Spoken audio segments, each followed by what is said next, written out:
Thanks be to God, through our Lord Jesus Christ, our Savior. Um, I had since yesterday I've been hearing in my spirit to tell your story, and I may be short and I may be direct, but I'm gonna point out some things that I know that when God take you to a place and you arrive, that the enemy will tell your mistakes and what he meant for evil. God can work it for your good. I just rather say this before the enemy try to tell it as if and portray me as something that I am not that. And all have fallen short of the glory of God.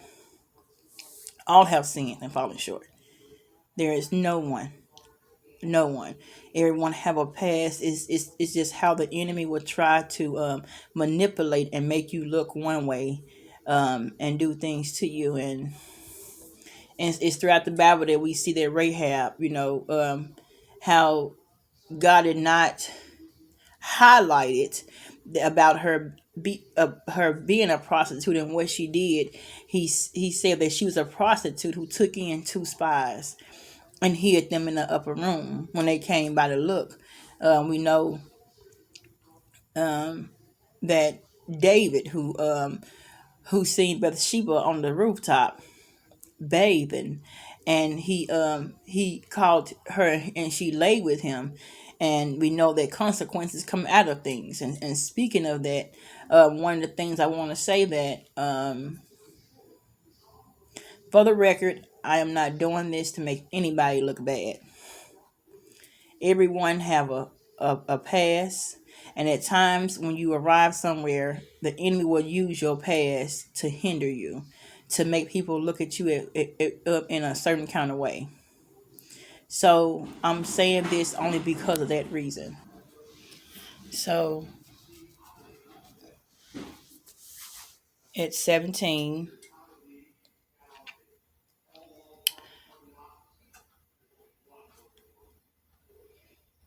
I end up having a baby.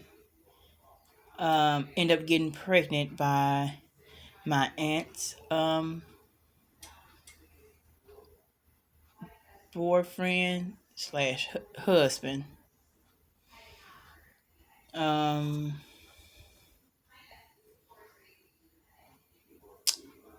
and at after that time, it was when I got pregnant with my daughter after him, the second child. He was married, supposed to be getting divorced, and that didn't happen. And I learned in those times, because nothing that we go through is wasted. It's about what you do when you learn better, because it can be a time that you didn't know better, and it's a time when you know better that God know that you can do better. and and the things that we go through in life, nothing is wasted. In situations that we always can learn from, and even though those are mistakes that I made, they were stepping stones, and they was it was growing pains. It was pains of the consequences of having a child by my aunt, and that hurt a relationship between us, because it was someone who my mom had passed at 5. When I was 5, she was the one who was raising me. She helped me with my numbers, did my work, helped me to tell the time. And I felt sad, but did not know um, how to relay it to her. And even though it was a time that he threatened that he would tell her, and I was scared, but I don't really know the whole fact about it, behind it, on what made me not able to relay it to her, or that it was happening, because she asked me before, and I said no. I don't know what I was scared of. I don't know. I don't know if it was, we have to be careful because it can be a line that we're looking for love and it happens in the wrong places, or we agree to things and not knowing the outcome. And he's the son that I had from him. He's 16 now, and so even though it's mistakes that we make, it's still consequences that we go through. Because when David had a child with Bathsheba, David, it wasn't really reasoning or going too well that we think that we have it all figured out in some way, that he put Bathsheba husband on the front line. And as he did this, in the result of doing that, God has said that this child that you're gonna have, it's not gonna make it. The child is gonna die, and so in doing this, David thought that God would change his mind about the consequence that would come behind this, by doing something like this. And it was even to the point that God had told him that your wife is gonna be slept with in front of people. You can go and read on David, and his son had slept with his wives on top of the roof. And so we see that just because you are with God and God is on your side, it's things that you have to go through, and that it can, because it grows you, it helps you. It don't seem too good, it don't feel too good, but God know what he's doing. And if it's things that you can learn from things. It's unpleasant, it don't feel right, it don't seem right, it don't look too good, but it's like Mama Sap said, but as long as I'm in his hands. And so, um, moving on to what I learned when it came to my daughter. When I thought, when he said he was leaving her, or however case how that went, um, there was another part of my life of growing, because it was, to me, it was tragic, because I was in a place where I was very vulnerable and in a state of wanting to be loved, and thought that, and I was looking, got love from the wrong place, and I was very naive in those years in my life. And you just think that, I don't know, you think like a child. You think like a child, and at that time in my life, I thank God for that. Even though I went through it and experienced it, that I'm able to grow from those things, because a child came out of it, and I have had my heartache, and I had my pain, and I have had my growing stage, and God has also brought me through to be able to come to a place of not receiving no financial help from those to me, and to still, for God to still bring me out on the other side is a blessing. Um, Trying to see what else that's in me that I think should be poured out, because I'm telling you that I'd rather tell my story than someone to tell it for me. Right now, in my state of where I'm at, I am moving from faith to faith and glory to glory. And in those times that we will go through situations, the last situation I was in, when I stayed in my previous home back in August, I had lost my income, but I got blessed with a job. And when it came to me, by the time I got the job, the rent was already up to $2,700 behind, that I had the debt collected on that place. When I got a job, I had planned on moving, so I wasn't really too much worried about paying off their rent, because I wanted to move. So I was looking around trying to see where I could move to, and when I didn't end up finding anything, I went on and paid $1,800 toward the rent. Well, when I finally decided to go ahead and stay there until the lease was up, I thought I can do. As I got paid, I would put money to it, and it still was going up with the late fees and everything, and so I had got evicted from there, and from that time, I am now staying with a family member, and during this process, what I have learned, after all of this, that the first time that it happened, because when I moved from West Helena to Little Rock, I didn't plan on moving to Little Rock. I went up there to visit, and I ended up letting my place go and staying with my sister. And I went through, I'm gonna say, teeth and nails there, because it's a blessing for someone to help you, and then it's one thing when there's a rush for you to get out. And so, um,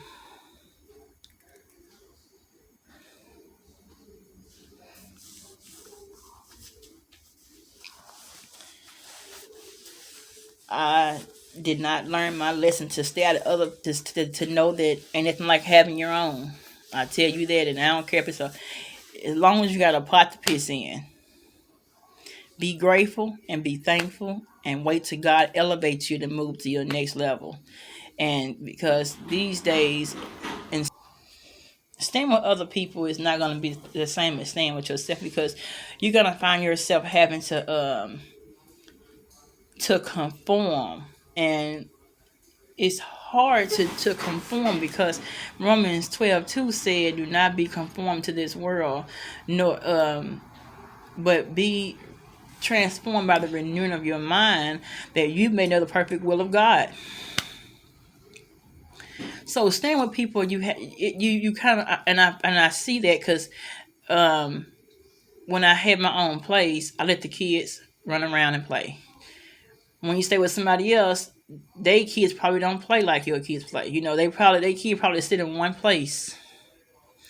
And by you have active kids, I take them outside more now, because it's blessing. It's a house where we stay at, that I don't have to worry about going at the apartment complex and going to find a park or go down the street.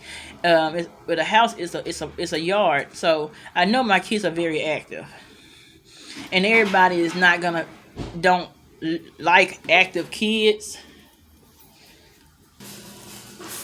And so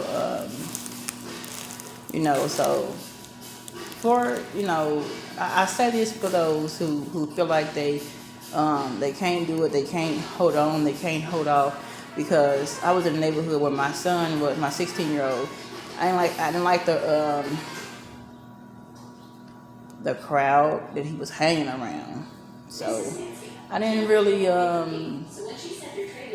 too much care about it that much. But even though I didn't too much like it over there because of the neighborhood that I was in, because my son was starting to get wrapped up in it, it made me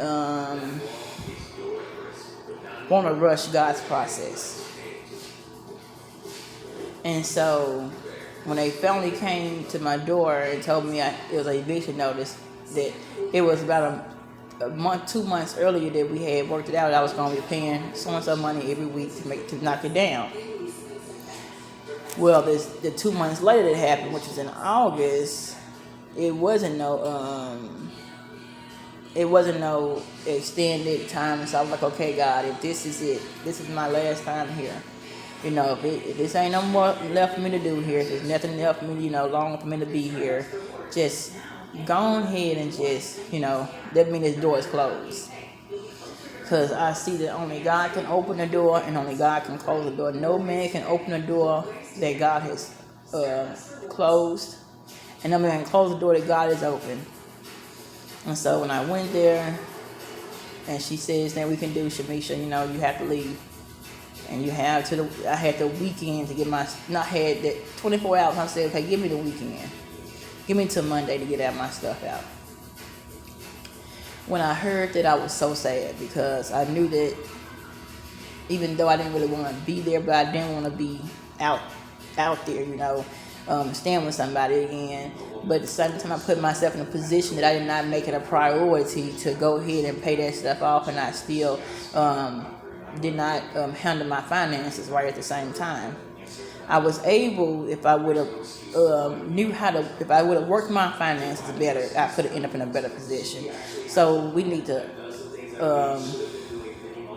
I had to learn on how to handle my finances, and how to be able to prioritize things. And for this next step in my life is what I'm learning.